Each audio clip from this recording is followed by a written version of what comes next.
When the Supreme Personality of Godhead appeared as the boar and killed Hiranyakashipu's brother Hiranyaksha, Hiranyakashipu was very much aggrieved.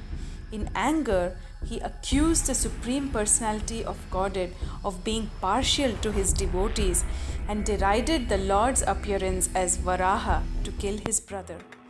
By severe austerities, Hiranyakashipu satisfied Lord Brahma and obtained the benedictions for material benefit, thus causing great distress throughout the universe.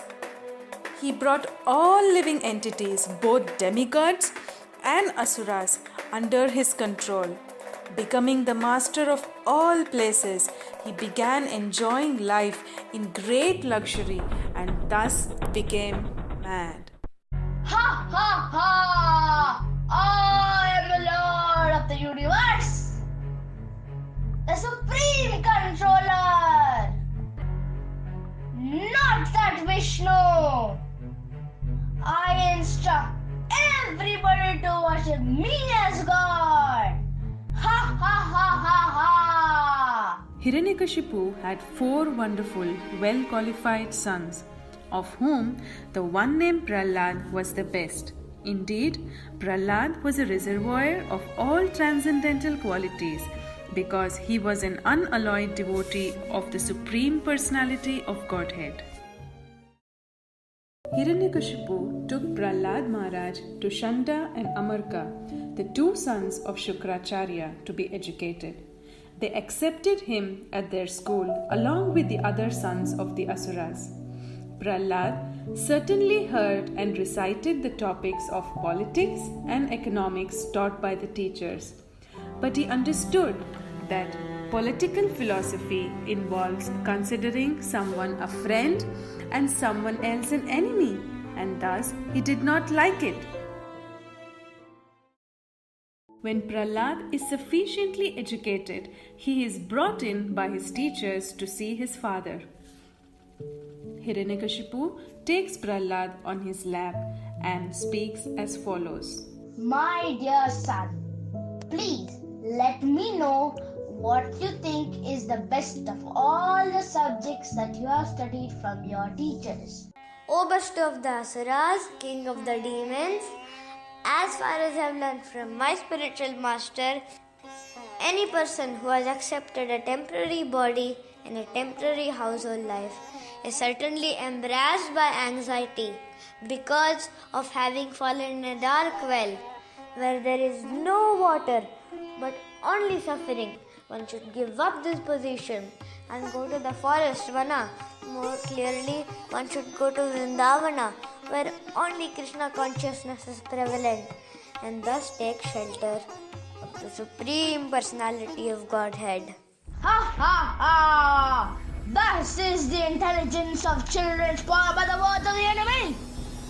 My dear demons, give complete protection to this boy at the Gurukula, where he is instructed, so that his intelligence will not be further influenced by Vaishnavas who may go there in disguise. Dear son Prahlad, please do not speak lies. Just reply with the truth. These boys you see are not like you, for they do not speak in such a deviant way. How have you learned all these instructions? How has your intelligence been spoiled in this way? Persons who always think in terms of enemy and friend are unable to ascertain the super soul within themselves. The same Supreme Personality of Godhead who has created this situation has certainly given me the intelligence to take the side of your so-called enemy. O Brahmanas, as iron is attracted by a magnetic stone, similarly my consciousness is attracted by Lord Vishnu, who carries a disc in his hand. Thus, I have no independence. Oh, please bring me a stick. This rascal Prahlad is damaging our name and fame. Because of his bad intelligence, he has become like a cinder in the dynasty of demons. Shanta and Amarka began teaching him about the paths of religion, economic development, and sense gratification. This is the way they educated him. Then, one day, when Prahlad Maharaj was sufficiently educated, his mother personally dressed him and ornamented him to be presented before his father. Prahlad Maharaj offered obeisances, and Hiranyakashipu, as an affectionate father, showered blessings and embraced him with both arms and spoke to him as follows. My dear son, for so much time you have heard many things from your teachers. Now, tell me the best of that knowledge. Hearing and chanting about the transcendental holy name, form, qualities and pastimes of Lord Vishnu, remembering them, serving the lotus feet of the Lord, worshipping the Lord, offering prayers to the Lord, becoming his servant, considering the Lord as best friend, and surrendering everything unto him. These 9 processes are accepted as pure devotional service. O unqualified, most heinous son of Brahmana, you have disobeyed my order and taken shelter of the party of my enemies. You have taught this poor boy about devotional service? What is this nonsense? O enemy of King Indra, O king, whatever your son Prahlad has said was not taught by me or anyone else. His spontaneous devotional service has naturally developed in him. Therefore, please give up your anger and do not unnecessarily accuse us.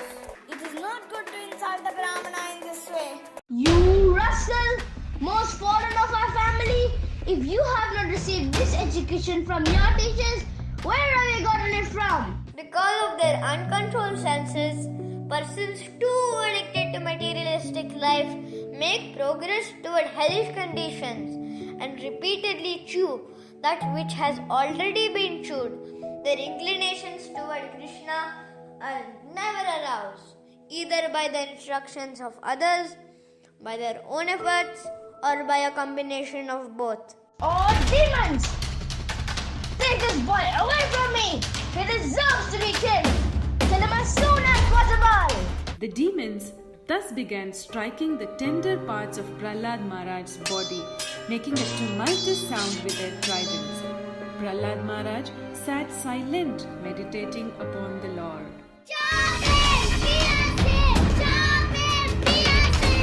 Hiranyakashipu could not kill his son by throwing him beneath the feet of big elephants, throwing him among huge, fearful snakes, hurling him from the top of a hill, administering poison, starving him, exposing him to severe cold, winds, fire, and water, or throwing heavy stones to crush him.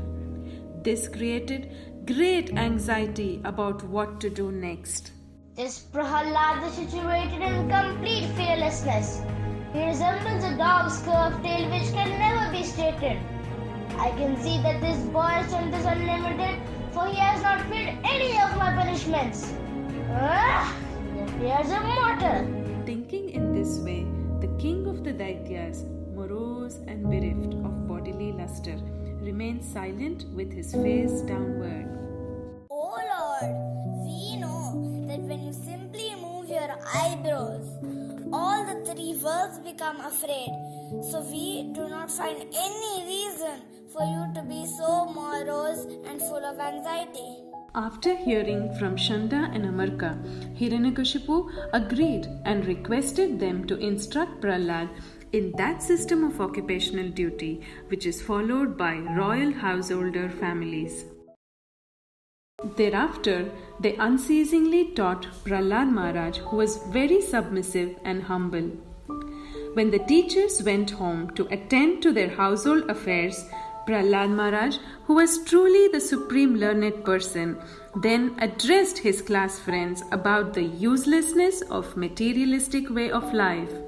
My dear friends, one who is sufficiently intelligent should use the human form of body from the very beginning of life, in other words, from the tender age of childhood, to practice the activities of devotional service, giving up all other engagements. The human body is most rarely achieved, and although temporary like other bodies, It is meaningful because in human life one can perform devotional service. Even a slight amount of sincere devotional service can give one complete perfection. Every human being has a maximum duration of life of 100 years. But for one who cannot control his senses, half of those years are completely lost because at night he sleeps 12 hours being covered by ignorance. Therefore, such a person has a lifetime of only 50 years. In the tender age of childhood, when everyone is bewildered, one passes 10 years. Similarly, in boyhood, engaged in sporting and playing, one passes another 10 years. In this way, 20 years are wasted. Similarly, in old age, when one is invalid, unable to perform even material activities, one passes another 20 years wastefully. In such a madman's life, the remaining years are also wasted because even during those years, he cannot engage himself in devotional service. Money is so dear that one conceives of money as being sweeter than honey. Therefore, who can give up the desire to accumulate money, especially in household life?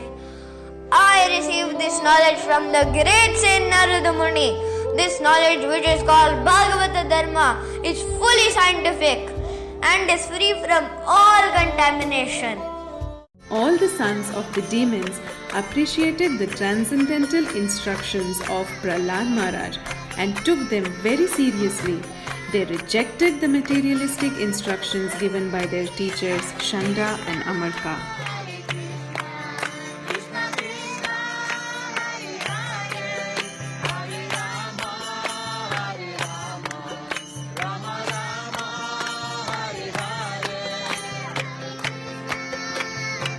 When Shanda and Amarka observed that all the students, the sons of the demons, were becoming advanced in Krishna consciousness because of the association of Prahlad Maharaj, they were afraid.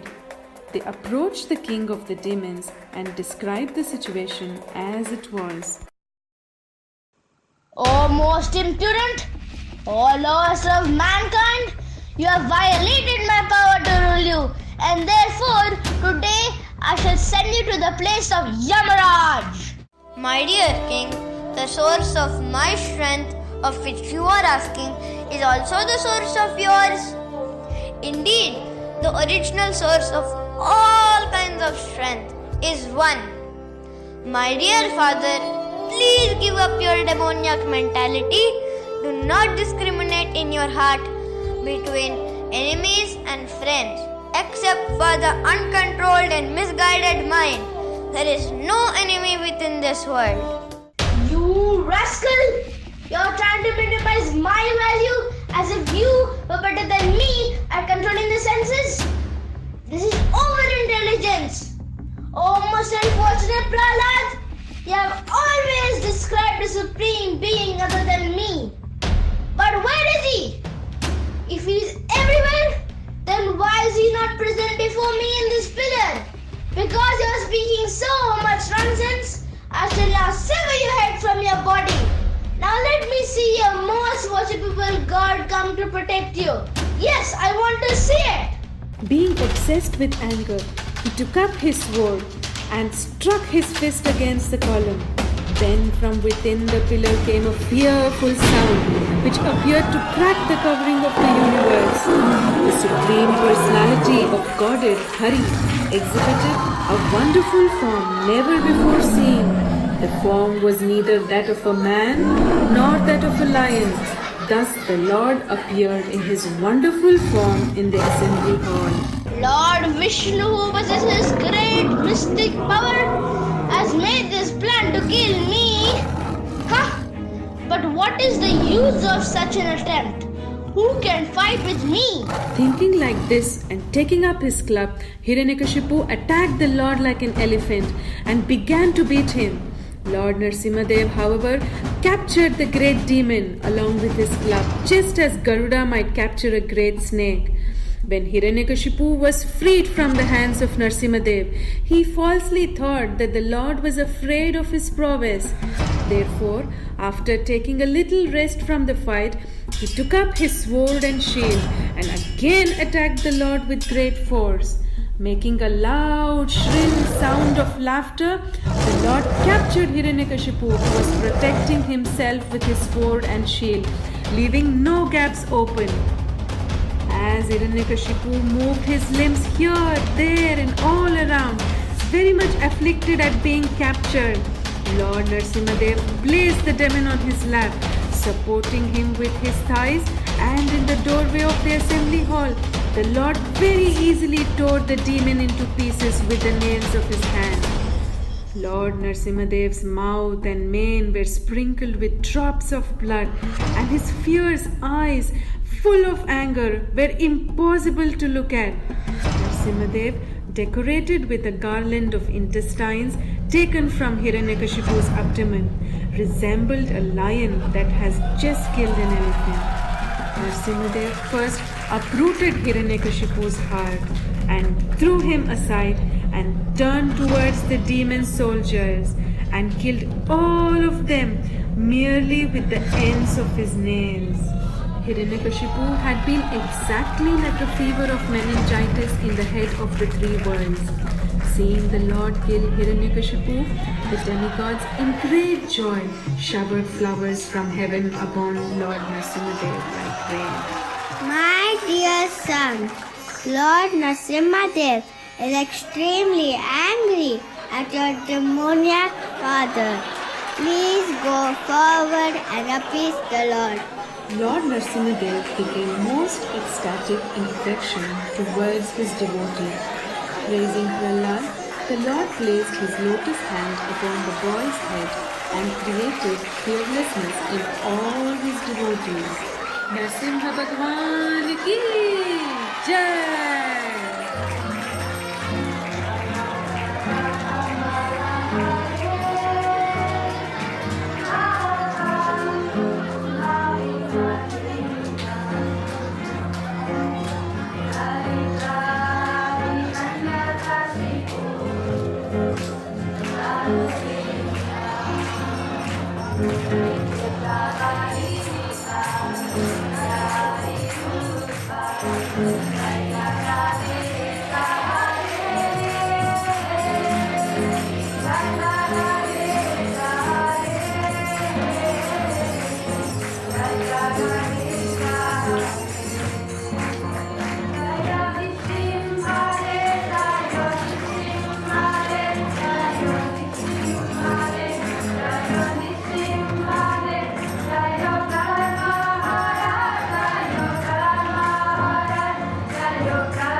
And then we have Sharat, again a demoniac child.